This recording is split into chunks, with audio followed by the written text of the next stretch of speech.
بسم اللہ الرحمن الرحیم۔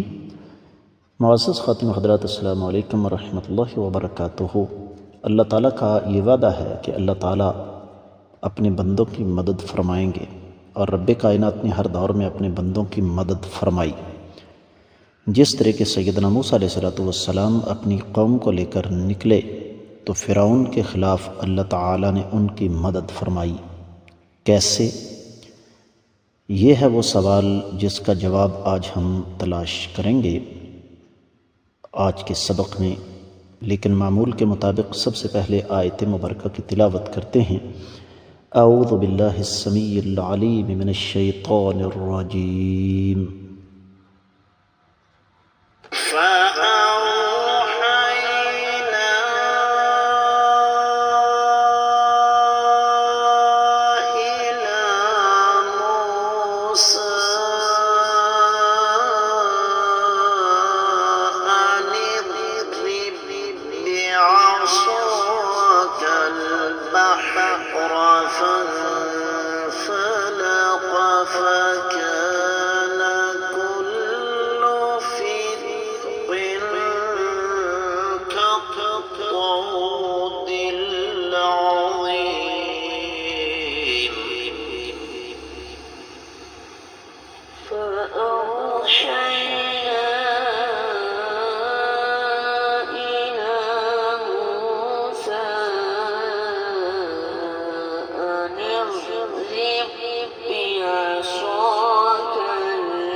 معزز خاتم حضرات، رب کائنات کی پاکیزہ کتاب قرآن مجید 19واں پارہ سورۃ الشعراء، آیت مبارکہ ہے 63۔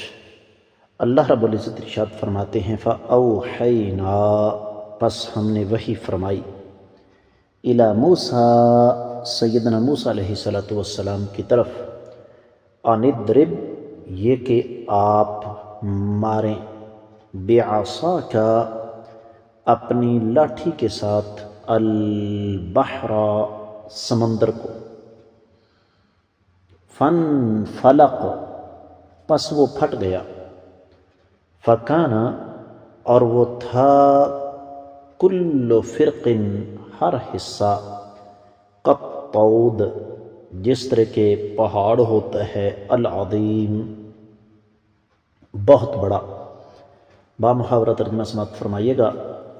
پس ہم نے سیدنا موسیٰ علیہ السلام کی طرف وحی فرمائی کہ آپ سمندر پر اپنی لاٹھی ماریں، تو وہ اسی وقت پھٹ گیا، اور اس کا ہر حصہ بالکل ایسے ہو گیا جیسے بہت بڑا پہاڑ ہوتا ہے۔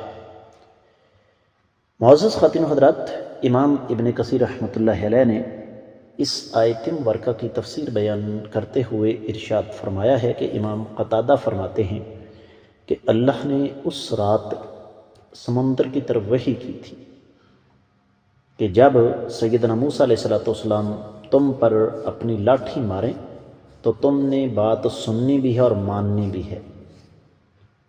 اور اس رات سمندر شدید اضطراب میں رہا، اس لیے کہ اللہ کا حکم آ چکا تھا، اور سمندر کو پتہ نہیں تھا کہ کس طرف سیدنا موسیٰ علیہ السلام اپنی لاٹھی ماریں گے۔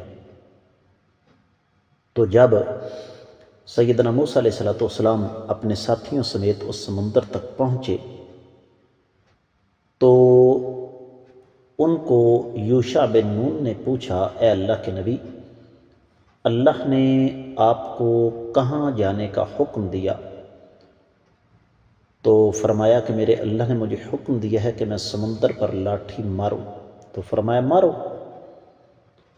اور محمد بن اسحاق کا قول نقل فرمایا ہے ابن کثیر رحمۃ اللہ علیہ نے کہ اللہ تعالیٰ نے وحی فرمائی سمندر کی طرف کہ جب سیدنا موسیٰ علیہ السلام تمہیں تمہارے درمیان لاٹھی ماریں تو تم نے بالکل دو لخت ہو جانا ہے۔ تو یہ دراصل اللہ تعالیٰ کی ایک اور نشانی تھی جو رب کائنات نے عطا فرمائی۔ اور طود العظیم کا ترجمہ ابن کثیر رحمۃ اللہ علیہ فرماتے ہیں کل جبل الکبیر، اور یہ بات انہوں نے اپنی طرف سے نہیں فرمائی بلکہ سیدنا عبداللہ بن مسعود، سیدنا عبداللہ بن عباس، محمد بن کعب، ضحاک، امام قتادہ بن دعامہ اور دیگر جو علم کے بڑے بڑے مینار ہیں ان کی طرف سے یہ بات انہوں نے یہاں پر نقل فرمائی ہے۔ اور امام عطا خراسانی کا قول نقل فرمایا ہے امام ابن کثیر رحمۃ اللہ علیہ نے کہ بالکل جس طرح دو پہاڑوں کے درمیان راستہ ہوتا ہے ایسا ہی راستہ وہاں پر پیدا ہو گیا۔ اور سیدنا عبداللہ بن عباس رضی اللہ تعالیٰ عنہما کا قول نقل فرمایا ہے امام ابن کثیر رحمۃ اللہ علیہ نے کہ سمندر میں پھر اللہ کی طرف سے 12 راستے بن گئے، اور چونکہ بنی اسرائیل کے قبیلے بھی 12 تھے تو ہر قبیلہ اپنے اپنے راستے پر چل پڑا، اور بالکل پانی ایسے ہو گیا جیسے 2 دیواریں ہوتی ہیں۔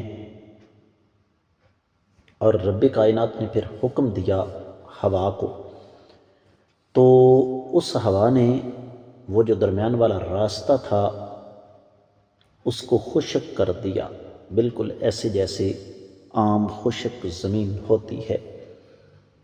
اور رب کائنات نے قرآن مجید میں ارشاد فرمایا ہے، امام ابن کثیر رحمۃ اللہ علیہ سورہ طٰہٰ کی 77ویں آیت مبارکہ لے کر آئے ہیں، فَاضْرِبْ لَهُمْ طَرِيقًا فِي الْبَحْرِ يَبَسًا، کہ آپ سمندر میں لاٹھی ماریں تو آپ کو خشک کا راستہ مل جائے گا۔ تفسیر ابن کثیر میں جو کچھ بیان ہوا وہ اتنا ہی۔ دیگر کتب تفسیر کا جائزہ لیا جائے تو اہل علم نے سب سے پہلے ایک مناسبت ذکر فرمائی ہے، خاص طور پر امام رازی نے اپنی تفسیر میں یہ لکھا ہے کہ پچھلی آیت مبارکہ میں رب کا سیدنا موسیٰ علیہ السلام نے فرمایا ان معی ربی سیہدین، کہ میرے ساتھ میرا رب ہے جو میری رہنمائی کرے گا۔ تو رب کائنات نے اس آیت مبارکہ میں واضح کر دیا کہ رب کائنات پھر کیسے رہنمائی فرماتے ہیں، تو اس لیے فرمایا کہ آپ کے سامنے جو سمندر ہے آپ اس میں لاٹھی مار دیں۔ تو جب لاٹھی مار دی تو یہ بالکل ویسی ہو گئی جیسے ہم پیچھے ذکر کر چکے ہیں۔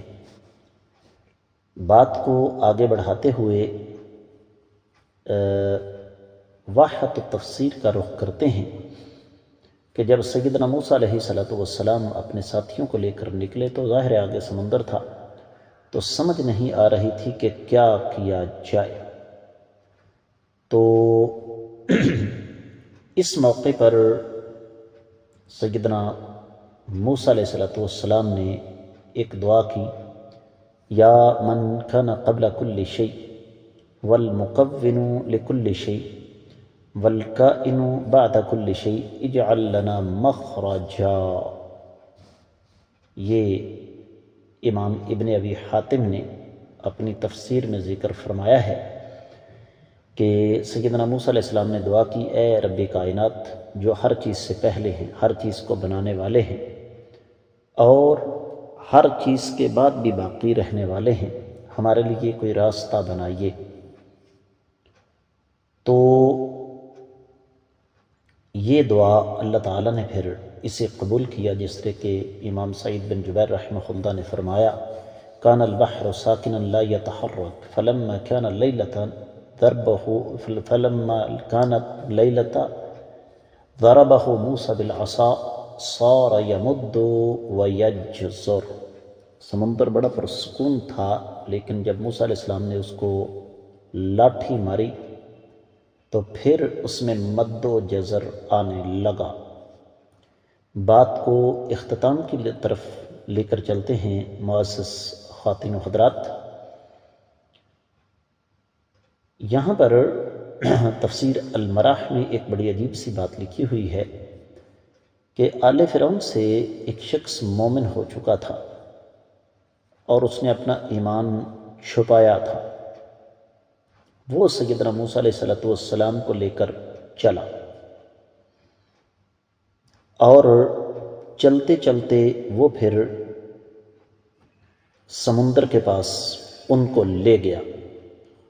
وہاں پر اللہ تعالیٰ نے سیدنا موسیٰ علیہ السلام پر یہ وحی نازل فرمائی، اور یہ سمندر بحر قلزم تھا، جس طرح کی تفسیر روح البیان وغیرہ میں اس کی وضاحت موجود ہے، اور یہ قلزم قاف کی پیش کے ساتھ ہے، اور یہ مصر کے پاس ہے، اور اس کے اور مصر کے درمیان اس دور میں 3 دن کا سفر تھا، اور اس کو آج بھی نقشے پر تلاش کرنا کوئی مشکل کام نہیں ہے۔ اور یہ بحر قلزم یہ اندھیرا سمندر ہے، اور یہ مسلسل حرکت میں رہنے والا سمندر ہے، اور اس کے ساحل پر مدین شہر تھا، اور اسی کے کنارے پر وہ کنواں تھا جہاں سے سیدنا موسیٰ علیہ السلام نے سیدنا شعیب علیہ السلام کی بکریوں کو پانی پلایا، لیکن آج کل وہ کنواں خشک ہو چکا ہے۔ اب ہماری زبان میں برف کا تودا یا مٹی کا تودا کسے کہتے ہیں؟ آپ کے علم میں یہ بات ہونی چاہیے کہ ہمارے ہاں ایک جو بہت بڑا پہاڑ کا حصہ ہوتا ہے اس کے لیے لفظ تودا استعمال ہوتا ہے، لیکن اردو میں یہ تودا تا کے ساتھ ہے، تو کے ساتھ نہیں، جو کہ غلط العام ہے۔ اس کو تو کے ساتھ ہی بولنا، پڑھنا یا لکھنا چاہیے۔ تو یہ اللہ تعالیٰ کی طرف سے ایک معجزہ تھا بڑا عظیم کہ رب کائنات نے سیدنا موسیٰ علیہ السلام کی لاٹھی مارنے پر سمندر کو 2 لخت کر دیا، اور اس کے درمیان میں راستے بن گئے، اور پھر جو ہوا ہے اس نے راستوں کو خشک بھی کر دیا۔ اس کے ساتھ ہی اس آیت مبارکہ کا سبق مکمل ہوتا ہے۔ آج کے سبق سے اجازت دیجیے۔ السلام علیکم۔